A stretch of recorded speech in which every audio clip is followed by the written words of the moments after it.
ഇരട്ടക്കൊലക്കേസിൽ ഉദുമ മുൻ MLA K V Kunhiraman ഉൾപ്പെടെയുള്ള 4 പ്രതികളുടെ ശിക്ഷാവിധി ഹൈക്കോടതി സ്റ്റേ ചെയ്തു. ഉദുമ മുൻ എംഎൽഎ കെ വി കുഞ്ഞിരാമൻ ഉൾപ്പെടെ സിപിഎം നേതാക്കളായ 4 പ്രതികളുടെ ശിക്ഷയ്ക്കാണ് ഹൈക്കോടതിയുടെ സ്റ്റേ. വിവരങ്ങളുമായി ആജ്ഞ രവീന്ദ്രൻ ചേർന്നു. ആജ്ഞ, ഈ ശിക്ഷ മരവിപ്പിച്ചതോടുകൂടി 4 പ്രതികൾക്കും ജാമ്യം ലഭിക്കുമല്ലോ. എന്തൊക്കെയായിരുന്നു കോടതിയുടെ നിരീക്ഷണങ്ങൾ, വിവരങ്ങൾ?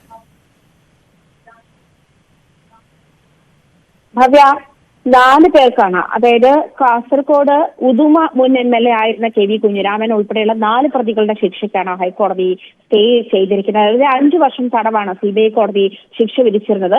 ഇവരുടെ അപ്പീൽ സ്വീകരിച്ചുകൊണ്ടാണ് ഹൈക്കോടതി ശിക്ഷ മരവിപ്പിച്ചിരിക്കുന്നത്. പോലീസ് കസ്റ്റഡിയിൽ നിന്ന് പ്രതിയെ നിയമവിരുദ്ധമായി കടത്തിക്കൊണ്ടുപോയതാണ് ഈ 4 പേർക്കെതിരെയുള്ള കുറ്റം. കെ വി കുഞ്ഞിരാമൻ, അതുപോലെ കെ മണികണ്ഠൻ, വെളുത്തുള്ളി രാഘവൻ, കെ വി ഭാസ്കരൻ എന്നിവരാണ് ഹൈക്കോടതിയെ ഇതുമായി സമീപിച്ചത്. ശിക്ഷാവിധി റദ്ദ് ചെയ്യണമെന്ന് ആവശ്യപ്പെട്ടുകൊണ്ട് ഹൈക്കോടതിയെ സമീപിച്ചത് ഇവർ 4 പേരുമായിരുന്നു.